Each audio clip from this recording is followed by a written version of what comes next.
नमस्कार दोस्तों, एक बार फिर आपका स्वागत है आरटी एंड रेवेन्यू समस्या समाधान मंच पर। और हमने पहले जिक्र किया था कि ऑनलाइन आरटी आवेदन कैसे करें, इसके लिए हम आपको एक वीडियो से सिखाएंगे।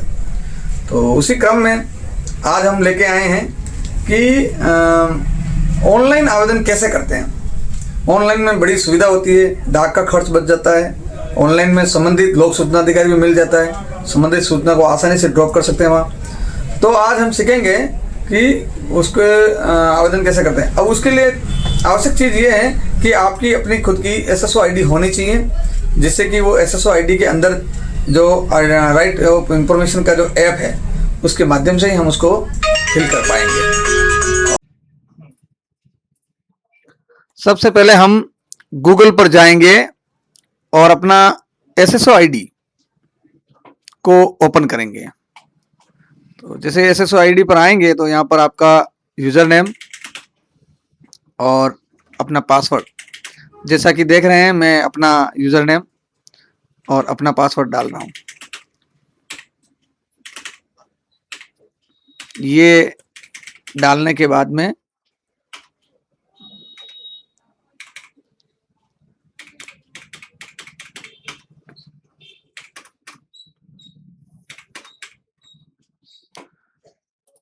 हम लॉगिन करेंगे।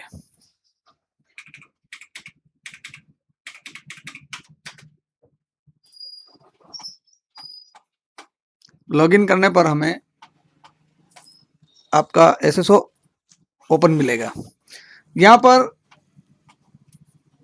तीसरे नंबर पर या आप क्विक सर्च का जो ऑप्शन है उसको यूज करके वहां पर राइट टू इंफॉर्मेशन लिखिएगा या इंफॉर्मेशन लिखिएगा, तो आपको राइट टू इंफॉर्मेशन का ऐप दिख जाएगा और उसको ओपन करना है। अब हमने राइट टू इंफॉर्मेशन एसएसओ के माध्यम से ओपन किया।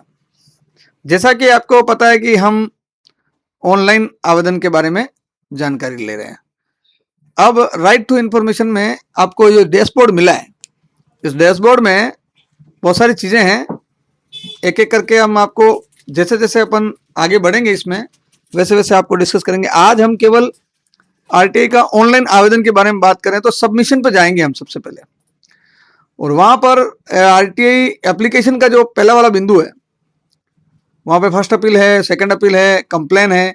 तो हम कंप्लेन भी दर्ज कर सकते हैं, सेकंड अपील कर सकते हैं, फर्स्ट अपील कर सकते हैं और आवेदन कर सकते हैं। तो सबसे पहले हमें इसके लिए आवेदन करना होगा और उसके बाद इस first appeal, second appeal, complain कर पाएंगे। तो हमें सबमिट टू आरटीआई एप्लीकेशन पर क्लिक करना है।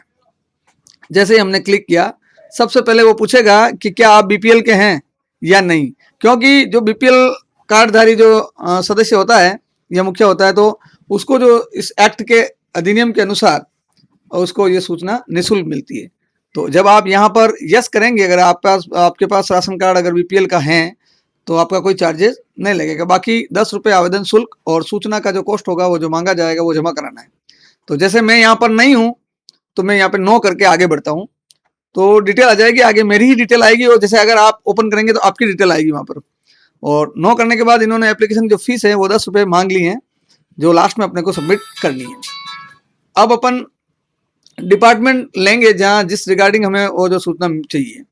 जैसे मुझे जिला कलेक्टर उदयपुर से चाहिए, तो आप इसमें ढूंढेंगे सी पर, कलेक्टर आएगा। सी वाले बिंदु पर आप जाएंगे तो कलेक्टर, आप जो जिस डिपार्टमेंट की सूचना चाह रहे हैं वो सब डिपार्टमेंट यहाँ पर हैं।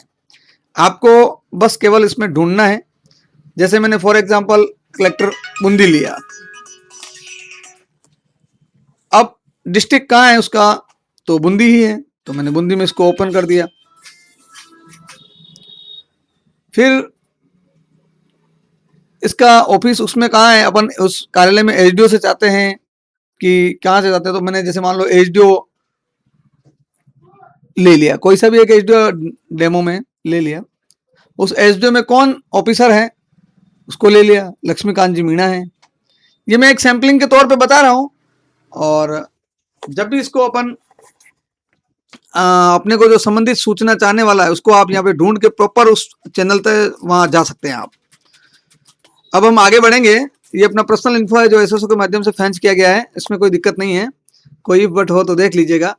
और अब हम आगे आएंगे तो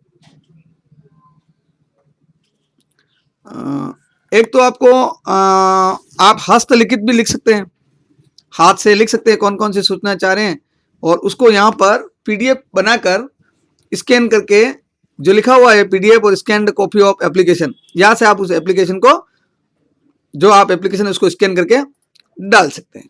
और यदि आप वहां नहीं लिखना चाहें तो नीचे इसका एक बॉक्स दे रखा है, एक, हाँ इसी के जस्ट नीचे इस पे एक बॉक्स दे रखा है, इसमें आप अपने हाथ से मन से जैसा चाहें वैसा लिख सकते हैं। फॉर एग्जाम्पल जैसे मैं लिख के बता देता हूं कि कार्यालय के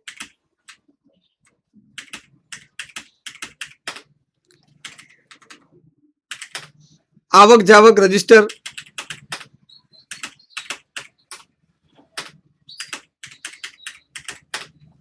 दिनांक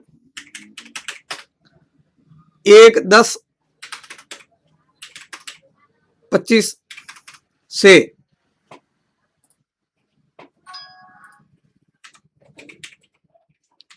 आज तक की प्रमाणित प्रति। बस ये जो मुझे जो मेरे को जो सूचना चाहिए थी वो मैंने लिख दी। अगर आपको भी उस विभाग से संबंधित जो सूचना चाहिए वो आप यहाँ पे अपने कीबोर्ड से लिख सकते हैं। और लिखने के बाद जैसे आप इसको सबमिट करेंगे हम नीचे लीजिएगा, बच्ची को जनाधार जोड़ो, हाँ उसके नीचे लीजिएगा आप और सबमिट पे जाइएगा। इसको जब हम सबमिट में गए तो वो हमारी जो डिटेल जो रह गई रिमेनिंग डिटेल थी वो पूछ रहा है, वहां आपको पूछ रहा है लाइव और अर्जेंसी। यदि आपकी कोई ऐसी सूचना हो जो आपकी स्वतंत्रता को बाधित करती है तो आप उसको 48 घंटे में प्राप्त कर सकते हो और उसके लिए आपको यस करना पड़ेगा। यहाँ पर हमें वो सूचना आराम से लेनी है, हमारी कोई स्वतंत्रता बाधित नहीं हो रही तो हमें नो करना है और हम यहाँ पे नो करेंगे। नो करने के बाद में हमारा कैटेगरी जो पूछा उसने रूरल, तो रूरल करने के बाद में हम आपका तहसील विलेज ये सब भरना पड़ेगा। हम यहाँ डेमो के रूप में कोई सी भी तहसील भर दीजिए, बड़गांव भर दो और विलेज भर दीजिए। ये वैसे पर्सनल इन्फो है, यानी आपने खुद का है तो आपका वो वैसे वहां आता है, और फिर भी अगर कोई बकाया हो तो आप उसमें भर सकते हैं। और यहाँ पर वह डॉक्यूमेंट जो आपको स्कैन करके लगाना है, जैसे आधार कार्ड है, पैन कार्ड है, पासपोर्ट है, राशन कार्ड है, जो भी आपका डॉक्यूमेंट है उस डॉक्यूमेंट को यहाँ पे चॉइस करेंगे, हम चूज कर लेंगे। यहाँ पे जैसे मैंने आधार कार्ड को चूज किया और वहां पर आधार कार्ड का नंबर डालना है, जो डॉक्यूमेंट इधर लेंगे वही उधर डालना है और यहाँ पे उसकी स्कैन कॉपी लगानी है। और इस प्रकार हम ये फिल करके सबसे लास्ट में जाएंगे। ये एक फिजिकल हैंडीकैप के लिए है, अपना ऑप्शन नहीं है। कोई विकलांग हो तो उसके लिए और सीनियर सिटीजन दोनों के लिए ऑप्शन दे रखा है ताकि वो आसानी से आप तक पहुंचा सके सूचना। और यहाँ पर जो सब्जेक्ट है वहां पर यही है, सूचना चाहने हेतु या सूचना दिलाने हेतु। हमारा मेन जो है वो सब्जेक्ट वो यही है कि हमें सूचना चाहिए, तो हमें यहाँ पे लिखना है कि सूचना दिलाने हेतु, सूचना दिलाने हेतु।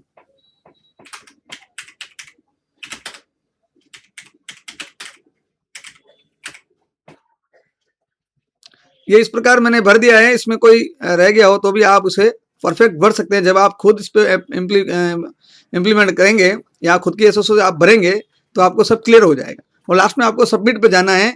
जैसे हम सबमिट पे जाएंगे, अभी हमने आधार कार्ड और अन्य कोई चीज़ लगाई नहीं है, तो देखें एक बार सबमिट कर दीजिएगा।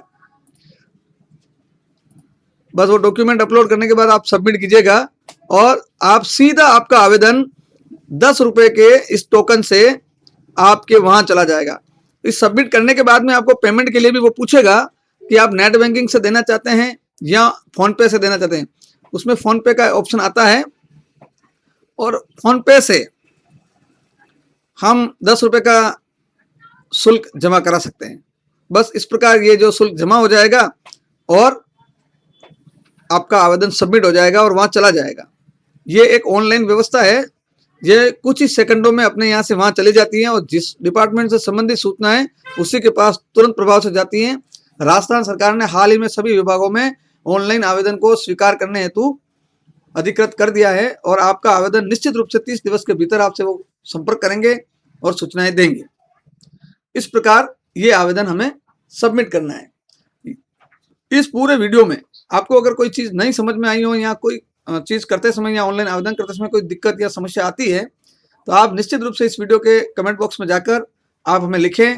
हम आपको उत्तर देने के लिए कटिबद्ध हैं और आपका जवाब देंगे, आपको संतुष्ट करेंगे, आपको हर समस्या का समाधान करेंगे। इसी के साथ हम अगली बार नेक्स्ट ऑनलाइन जो आवेदन है उन्हीं में हम फर्स्ट अपील, सेकंड अपील और रेवेन्यू से संबंधित अन्य और भी बहुत सारे प्रकरण जो हमारे पास पेंडिंग पड़े हैं, बहुत सारे लोगों के जवाब कमेंट भी आ रहे हैं, तो उनके आधार पर, फ़ोन कॉल के आधार पर जैसा भी होंगे हम नेक्स्ट वीडियो में दोबारा मिलते हैं। धन्यवाद दोस्तों। आप चैनल को शेयर करें, लाइक करें और सब्सक्राइब करें।